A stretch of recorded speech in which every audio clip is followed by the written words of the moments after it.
Alright, so here are the notes for 10.1, getting back into the swing of things. This is conic sections. This is basically the whole chapter is about conic sections and different types, so you need to make sure you understand this section to help you get ready for the other sections.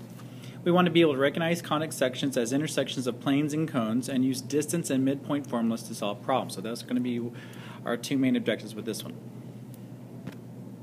Okay, so what is a conic section? A conic section is a family of curves formed by the intersection of a double right cone and a plane. There's basically four types: circles, ellipses, hyperbolas, and parabolas.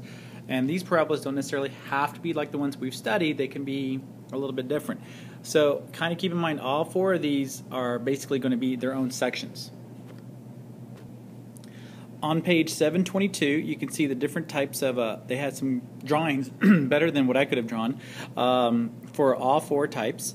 You can see a circle is basically like a perpendicular plane cutting through a cone that creates a circle. An ellipse is like a plane kind of slicing through, but at an angle that creates that look of like not quite a circle. A parabola is slicing through only one part, and notice that like it goes through the top and like the side, so that way it kind of creates that flat surface. And a hyperbola is like a plane that is, say, perpendicular in a sense to the cone, so that's going up and down vertically. That makes that double parabola look. Okay, so this first one we're going to do graphing circles and ellipses. Now, since these are technically circles and ellipses, they're not functions. You have to kind of play around with them to be able to graph them. So like in this case, we're going to solve, like this is x squared plus y squared equals 25 is a circle, and we're going to solve for it. So we want to solve for y. So we're going to say, and keep in mind that the square root of 25 is 5, and that's going to end up being the radius. But we're going to move the x squared over, so we'll have 25 minus x squared, and then we're going to take the square root, and that will be plus and minus 25 minus x squared. Now notice here that all I've done is basically move the x squared over and then taking the square root. I'm saying plus and minus because I need a positive and a negative. So we need to graph both those positives and negatives. And notice here when you graph this how that 5 will become the radius. So if by doing this, and what you would do is you could graph this on the calculator, graph the square root of 25, the square root of 25 minus x squared, and you would get a half circle that would look like that. Then if you did the negative square root of 25 minus x squared, then you should end up with this other one. These points that I'm getting basically are coming from, if you look at the graph on your calculator, you would see points of 5, 0, 0, negative 5, 5, negative 5, 0, and 0, 5. There's your center, and basically I used those 4 points. Those were the intercept points. I was looking for points that gave me zeros, either on the x and the y. So I looked at a table and made a table, and I said, okay, the red one was F1, the blue one was F2, and I was looking for when I saw zeros. And that's basically how I came about trying to graph this. It's actually going to be easier than that.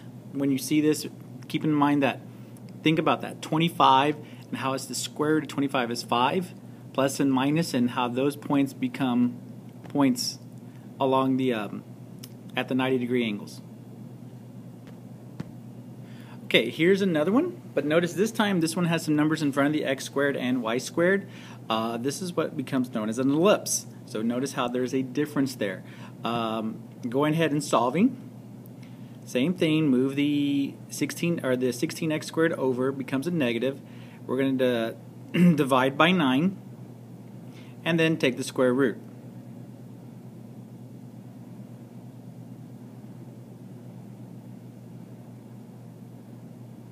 Now again, notice here I'm not actually square rooting anything because that 9 has to go into both of them. It is possible I believe maybe said square root of 144 minus 16x squared all over 3, but this is actually kind of better to do it this way, and we'll leave it like that. Okay, now here when I graph them, keep in mind that the square root of 16 was 4, and notice where that ended up. And the square root of 9 was 3, and notice which way I'm going for 3. Okay. Now again, you could do this by graphing, by using a table and finding out that there's points at -3, 0, 3, 0, 0, 4, and 0, -4. And apparently I wrote these backwards, which was not very bright. Let me fix that. Okay, so there's those actual points. Oops, sorry, I messed up there. But now you can see that I fixed it. Again, I'll show you how to check these on the calculator when you want. This is not a very hard section, but we will go over some of these problems on Friday. Now, I want y'all to take notice real quick. What difference do you notice between the function of a circle, which was the first example, and one of an ellipse? That is the kind of the big point that you see, because they both say x squared plus y squared at the beginning, and they both have, like, say, some perfect square that they're equal to. If you notice, there might be a little bit of a difference between the two, and it doesn't necessarily have to be that there's a number in front of the x squared and y squared. Okay, because I could have done, like, the first example, like 9x squared plus 9y squared. Keep that in mind.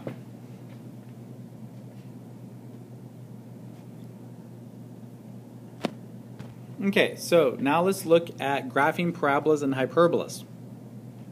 Notice here, this first example, I have 3y squared equals x. So only one of them is squared. This would be a parabola. When I solve for y, I end up with x divided by 3, and then I'm going to take the square root of that, plus and minus.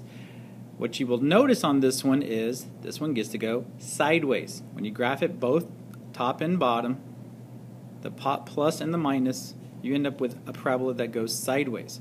And there's still a vertex at 0, 0. As far as the 1/3 or the x divided by 3, again, that's more of a stretch, or actually a compression, but again, nothing that we're going to be too worried about. We'll see more of those, how to work those later. Okay, so now let's look at this one, and this would be a hyperbola. X squared minus y squared equals 4. Notice there's a slight difference between that and a circle, and that's mainly the sign. So when I solve for y, it would be 4 minus x squared. Change the signs to everything, so then I would end up with x squared minus 4, because I'm getting rid of the negative in front of the y. Then take the square root, and then again, plus and minus x squared minus 4. Now keep in mind, this time, notice where that 4 is, take the square root of 4 and you get 2, and see what happens. Okay, that would be the positive x squared minus 4, and there's the negative x squared minus 4. So, right now we'll be happy with some rough graphs with this. Later on we're going to see how we can get a little bit better and easier with that, and maybe even find the asymptotes. So this will be a little bit more detailed with the graphs there. Now we can use the midpoint and distance formula to find the center and radius of a circle. So we're going to do that right now. The midpoint formula and the distance formula, you should know those. There's in your tax formula charts, but you should have those in there. Add them to your formula charts for the next test, which should sometime be early May, close to the end of course exams. Okay, so let's do one example of this. I want you to find the center and radius of a circle that has a diameter with endpoints 3, 12, and 9, 4. So those 2 points are on the edge of a circle. If you were to connect them, the line that connects them would go straight through the center, so they would be the diameter. So what I can do is I can use those 2 points to help me find the midpoint, which would end up being the center of the circle. So the idea there is to add the x's and divide by 2, add the y's and divide by 2, and that will give you a new point. That point will be the midpoint, the center of the circle. So in this case, 3 plus 9 is 12. 12 divided by 2 is 6. 12 plus 4 is 16, and 16 divided by 2 is 8. So those 2 points right there would be the center of the circle.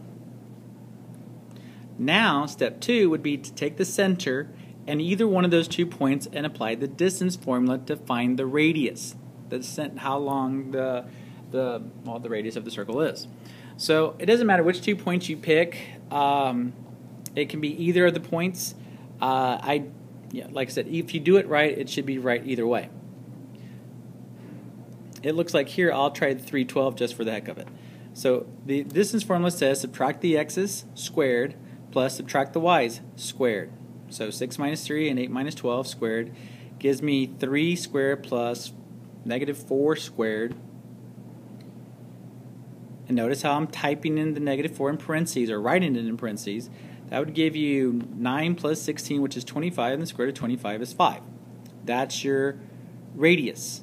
I'm putting d for distance because that's the distance formula. But that's basically telling me the radius is 5. You will probably see some problems like that with this section, basically trying to help us find that distance and radius. So right now with this one, I want you to be able to at least tell what kind of equation,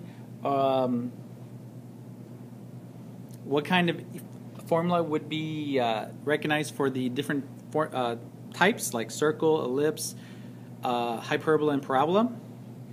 And I would also like you to make sure that you can do some rough graphs with those and identify, like, how, where the numbers would be located on those. We will do more with this, and we will look at some of those as we go along. But again, the idea here is, can you solve for y that you can graph them and then tell what type of, say, conic section is it? And then could you find, using 2 points on an endpoint of a circle, can you find the midpoint and the center and the radius? That's it for that. You should have these when I see y'all next time, and y'all have a good day.